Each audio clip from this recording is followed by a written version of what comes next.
Orang sering bertanya, apa sih enaknya jadi wali kota itu? Dan apa nggak enak ya? Pak Wali, dari enaknya kita dulu. bicara apa adanya Ya. ya. Kalau kita bicara enaknya, Sebagus-bagus pemimpin, pasti dia punya haters.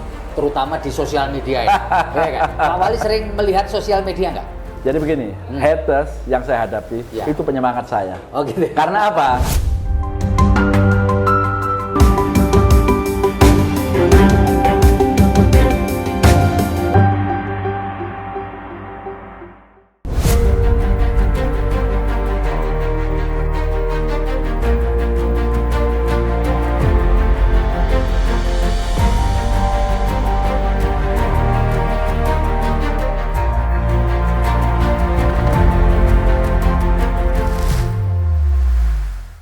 Assalamualaikum warahmatullahi wabarakatuh. Salam damai sejahtera buat kita semua. Om Swastiastu, Namo Buddhaya, dan salam kebajikan.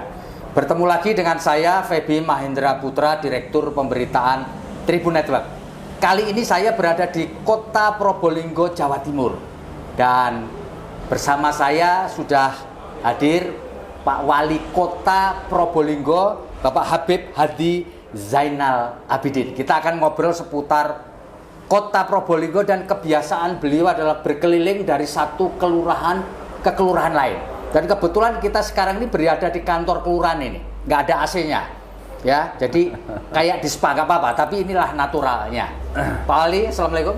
Waalaikumsalam warahmatullahi wabarakatuh. Pak Wali bisa cerita ini, Pak Wali, kita lagi di kelurahan mana dan apa yang membuat Pak Wali harus berkeliling dari satu kelurahan ke kelurahan lain di Kota Probolinggo ini, Pak Wali? Ya, alhamdulillah hari ini memang saya lagi melaksanakan kegiatan ngantor di kelurahan. Ya. Kelurahan Triwung Kidul, Kecamatan Kademangan.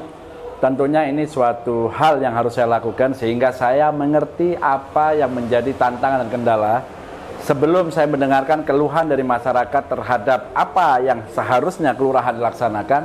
Jadi saya lihat, tadi saya cek di kasih pelayanan, kita cek sana bagaimana tempatnya. Khususnya kasih pelayanan itu karena banyak masyarakat yang datang.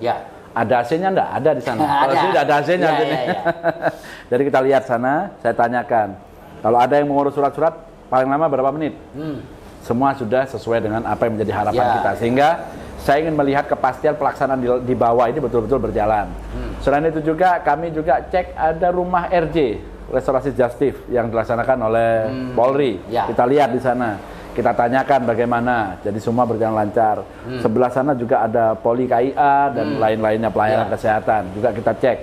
Sehingga saya ingin keberadaan kelurahan ini bukan hanya programnya saja yang seakan-akan ada, tapi fakta di lapangan betul-betul berjalan. Sambil kita ngantor, sambil melihat ada masukan apa mengenai sarpras dan ada masalah apa tentang keluhan dari masyarakat. Juga tadi kita kerja bakti pagi, jam 6.30 ada pengerukan sungai yang sedimentasi luar biasa. Kita perlu normalisasi, kita ajak masyarakat supaya ikut serta untuk menjaga, karena ini musim hujan habis ini. Betul. Kalau udah dikeruk banjir, pemerintah salah. Sekarang kita perbaiki dan kita ingatkan, tolong dijaga, jangan buang sampah sembarangan. Itu yang paling penting. Yang satu hari ini sudah kita lakukan di Kelurahan Triwung Kidul. Berarti ini Pak Wali lakukan keliling kelurahan sejak Pak Wali menjabat wali kota Probolinggo? Tentunya sudah sejak awal, tapi karena ada pandemi tertunda. Ini baru kita mulai lagi. Jadi begitu. Kalau awal-awal sebelum pandemi juga ada istilah jasling, jamaah subuh keliling. Sudah kita lakukan. Tapi karena pandemi selesai, nanti ini kita akan lanjutkan lagi. Pak Wali bisa cerita nggak, sejak 2019 menjadi wali kota, sempat dijeda oleh COVID-19, lalu kemudian belum kelar COVID, kita lagi kena krisis ekonomi karena ada perang Rusia-Ukraina. Apa yang Pak Wali rasakan, Pak, selama jadi wali kota di Probolinggo ini, Pak? Jadi memang pemerintahan yang di periode sekarang di semua daerah di wilayah Indonesia itu mempunyai tantangan yang luar biasa yang tidak pernah terpikirkan oleh siapapun. Di dalam konsep menghadapi tantangan pandemi, kita tidak siap semua daerah itu. Jadi pada saat tahun 2019 saya dilantik bulan 1 2019, sehingga saya masih meneruskan program yang sudah ditetapkan oleh pemerintah sebelumnya. Tapi di tahun 2019 akhir di Perubahan APBD langsung saya membuat kebijakan tentang masalah pentingnya pelayanan kesehatan, yaitu mengikutkan warga Kota Probolinggo UHC. UHC itu singkatannya Pak Wali? BPJS Kesehatan bagi warga Kota Probolinggo, sehingga warga Kota Probolinggo sudah tidak usah bayar iuran lagi, sudah ditanggung pemerintah untuk kesehatannya. Gitu ya. Itu 2019. Begitu tahun 2020 kita menghadapi ujian yang luar biasa, bangsa kita, seluruh Indonesia, bahkan secara global dunia menghadapi masalah pandemi COVID-19. Yang mana kita belum pernah menghadapi situasi seperti ini. Alhamdulillah berkat kekompakan dan komitmen masyarakat, tidak ada dinamika-dinamika, gesekan-gesekan yang terjadi. Hanya perlu ada edukasi-edukasi saja. Ya. Terpuruknya ekonomi juga dirasakan semua, sehingga pemerintah mengeluarkan kebijakan adanya bantuan sosial yang sudah kita laksanakan. Tentunya kita dalam melakukan program-program itu kita mengajak untuk pendampingan dari kejaksaan supaya kita tidak ada kealpaan dalam melaksanakan dalam melaksanakan roda pemerintahan, kebijakan, policy, refocusing dan segala macam. Kita mengajak dari kejaksaan untuk mendampingi mengenai regulasi dan lain-lainnya. Juga kita menggandeng TNI Polri luar biasa dalam menangani pandemi, luar biasa kita. 3 pilar di kelurahan, kecamatan, bahkan di level kota pun luar biasa kita bersama-sama menyalurkan bantuan-bantuan yang ada. Itulah apa yang kita rasakan, sinergitas yang sudah kita lakukan sangat luar biasa manfaatnya untuk menyikapi apa yang menjadi tantangan bagi masyarakat Kota Probolinggo. Itu yang menjadi tantangan pengalaman saat pandemi. Ya, Pak Wali, orang sering bertanya apa sih enaknya jadi wali kota itu dan apa nggak enak ya, Pak Wali? Dari enaknya dulu. Bicara apa adanya ya. Kalau kita bicara enaknya, kebijakan yang dirasakan manfaat bagi masyarakat itu menjadikan kebanggaan. Karena selagi kita mampu membuat policy kebijakan berdampak manfaat, itulah kebahagiaan yang saya rasakan. Tapi tantangannya, tantangannya pasti masyarakat hanya menilai sepihak tanpa memahami regulasi dan aturan. Contohnya misalkan ada minta bantuan, itu kan harus jauh-jauh sebelumnya masuk perencanaan. Tidak bisa serta-merta asal sekarang keluar, kan begitu kan. Nah, regulasi-regulasi ini yang belum dipahami masyarakat, sehingga masyarakat hanya melihat bagaimana. Padahal aturan regulasi ini harus kita taati, kita ikuti supaya tidak ada kesalahan wewenang itu yang paling penting. Jadi ya plus minus seperti itu. Cuma kita hadapi dengan enjoy aja. Pak Wali, sebagus-bagus pemimpin, pasti dia punya haters, terutama di sosial media ya. Pak Wali sering melihat sosial media nggak? Jadi begini, haters yang saya hadapi itu penyemangat saya. Gitu. Karena apa? Simpelnya aja. Dia waktunya 24 jam hanya mikirkan saya. Kan enteng-enteng gitu kan. Karena dia saya lebih hati-hati. Saya terima kasih sama para haters karena Anda sudah bisa menjaga saya, mengingatkan saya, kan? Sehingga saya lebih hati-hati lagi. Jadi saya ucapkan terima kasih para haters. Nggak saya musuhi, malah saya terima kasih. Tapi ada nggak haters yang bikin Pak Wali ini geram gitu? Jadi begini, kadang-kadang kita untuk masalah geram manusiawi tapi kita kasih penjelasan. Anda melihat sudut pandang begitu, sebenarnya begini, bagaimana? Oh iya. Nah, lebih bagus tanya dhisik lah kan gitu. Cuma selepas dari itu semua, saya mengapresiasi para haters itu memperhatikan kekurangan saya. Ya kan? Sangat memperhatikan kekurangan saya. Apalagi kelebihan tambah jadi perhatian juga kan. Jadi kita ambil hikmahnya saja di situ. Pak Wali, apa program unggulan Pak Wali yang nantinya akan menjadi satu legacy? Jadi begini, warga kota. Kalau kita bicara program unggulan, saya tidak ingin program unggulan yang saya itu menjadi legacy sebagai pada saat saya memimpin, bukan seperti itu. Tapi akan menjadi sebuah amanah yang saya emban, saya wujudkan untuk warga Kota Probolinggo. Jadi kalimat legacy di saat kepemimpinan saya kembalikan lagi. Inilah bentuk amanah tugas saya. Saya maju, saya jadi ini mengemban amanah untuk berbuat. Lah apa yang sudah saya lakukan berbuat untuk ini semua, ya itulah bentuk amanat yang saya terima. Jadi saya kembalikan inilah bentuk betul-betul komitmen amanah yang saya emban untuk warga Kota Probolinggo. Itu yang paling penting. Jadi saya tidak mau ngeklaim ini legacy saya, ini karena saya, tidak. Karena apa? Semua program yang saya lakukan ini banyak yang membantu. Dari OPD ini beserta jajaran paling bawah, mereka semua yang berjuang mewujudkan. Jadi saya mengapresiasi dan berterima kasih. Jadi harus saya sampaikan dan harus dengan jiwa yang besar.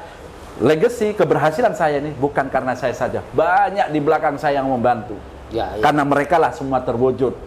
Ya. Makanya saya sampaikan inilah bentuk komitmen pemerintah Kota Probolinggo bersama jajaran melakukan suatu hal yang terbaik untuk warga Kota Probolinggo. Ya, Pak Wali ini kebetulan kan setelah COVID-19 kita dilanda sesuatu ya karena perang Ukraina Rusia, ekonomi, betul. Ekonomi, inflasi ini. Pak Wali apa ini yang Pak Wali lakukan untuk menjaga supaya warga Probolinggo ini tetap bisa survive dalam situasi sesulit apapun? Betul, memang itu tidak bisa kita hindari. Ya. Menjadi tantangan kita bahkan secara nasional. Ancaman untuk 2023 sangat tidak menentu, tapi tentunya pemerintah kota berupaya yang mana kita melalui dari OPD terkait, kayak contoh DKUPP memberikan penguatan kepada pelaku UMKM untuk bisa melakukan suatu produk hasil olahan pemasaran melalui e-marketing supaya jangkauan pasarannya itu bisa lebih meluas. Terus lagi juga melalui dari Dinas Pertanian untuk mengedukasi hidroponik, pekarangan-pekarangan kosong yang lahan yang tidak teranu, dengan adanya hidroponik segala macam bisa menumbuhkan suatu potensi ekonomi, juga masalah untuk bahan-bahan pokok kebutuhan di rumah tangga. Itu sudah kita dorong.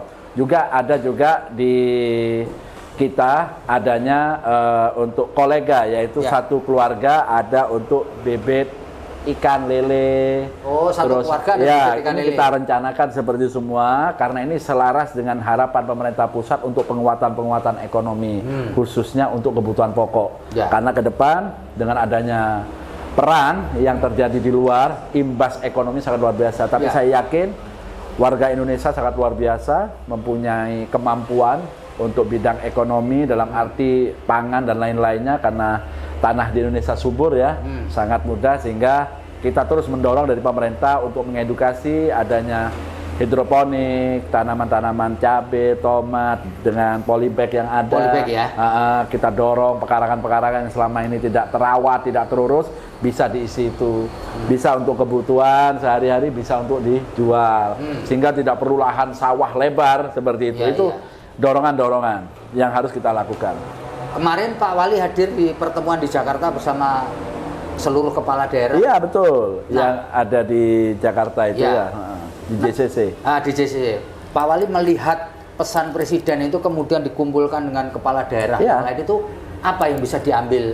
Jadi untuk masalah penekanan inflasi, lonjakan harga pasar sembako jadi arahan dari Bapak Presiden, kita harus bisa menekan kenaikan harga. Tentunya kami sudah berdiskusi kepada OPD terkait untuk berkoordinasi sekali lagi mengenai regulasi dan aturan bersama dengan kejaksaan untuk pendampingan. Jadi yang akan kita lakukan adalah bahan-bahan pokok yang mana daerah-daerah mana, misalkan di daerah sana itu ada telur, Blitar misalkan. Harga kulaknya berapa sana, terus harga transportnya berapa, karena tidak kita nafikan adanya kenaikan harga BBM. Sehingga untuk transport yang kita support. Jadi pasti naik ya. Transportnya itu kita biayai sehingga harga pasar masih tetap standar di layanan masyarakat. Ini akan kita lakukan seperti itu. Itulah langkah-langkah yang harus kita lakukan. Karena di situ letaknya ya. Kalau harga BBM naik, pasti ongkos semua. Naik. Supaya ini bisa bertahan, ongkos muatnya ini, jasa angkutnya kita bayar dari pemerintah. Ini upaya-upaya yang kita lakukan sesuai dengan arahan Bapak Presiden. Jadi kita akan buat semacam kebijakan mensupport adanya transport ini supaya nol ditanggung oleh pemerintah, sehingga harga jualnya masih terkendali. Itu kalau sudah itu terkendali, insya Allah semua masyarakat akan jalan. Di samping itu juga ada pasar murah kan, yang dilaksanakan oleh Provinsi Jawa Timur bekerja sama daerah Kota Probolinggo untuk menekan harga. Betul. Itulah upaya-upaya dari pemerintah. Pak Wali, tentu pembaca kita kepingin tahu bagaimana awalnya Pak Wali tertarik masuk ke dunia politik sehingga sekarang menjadi pejabat publik bagi wali kota. Gimana? Mengapa tertarik ke dunia politik? Jadi begini, kita dasar utamanya kita sebagai manusia jangan hanya bisa menilai kalau kita mampu berbuat, kenapa kita tidak berusaha. Kalau selama ini kan kita biasa semacam komentator. Kalau ada main bola kan paling pinter kita komentator. Wah ini kurang lari, kurang begini. Janganlah kita bisa hanya seperti itu. Kalau bisa terjun lah, ukur kemampuan kita. Kalau kita mampu, kita masuk. Baru setelah kita masuk, tunjukkan apa yang menjadi impian Anda untuk dilakukan. Sehingga apa? Sehingga kita bisa menjadikan suatu bahan komitmen. Berbuat sesuatu ini bukan sekedar menilai, tapi masuk terjun di situ. Iya. Karena pemilu ini, kalau kita bicara secara umum, pemilu ini adalah sebagai ajang untuk memilih yang terbaik. Ya kan? Jangan dibiarkan yang berkuasa tidak mempunyai komitmen yang baik. Ini, jadi harus kita kembalikan, kita ajak. Jadi para masyarakat semuanya, orang-orang yang punya kemampuan, pemikiran, intelektual yang bagus, masuklah, warnailah gitu dalam ya. politik ini. Karena tanpa ada pewarnaan seperti itu, tidak akan bisa berhasil. Jangan alergi terhadap politik. Karena apa? Isi politik tergantung dari personalnya. Ya. Ini yang menjadi penting.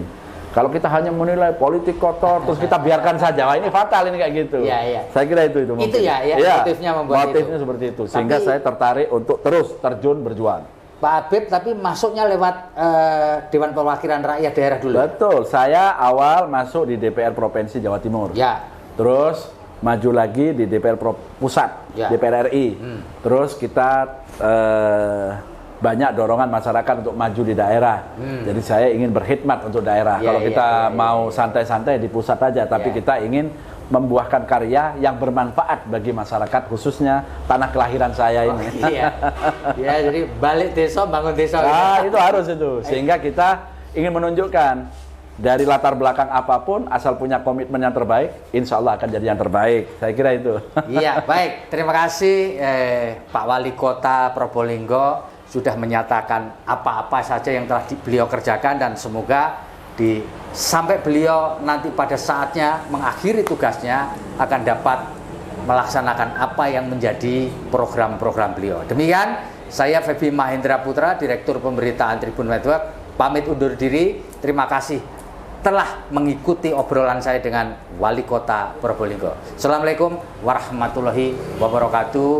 Salam damai sejahtera buat kita semua. Om Santi Santi Om, Namo Buddhaya, dan salam kebajikan serta tetap jaga kesehatan.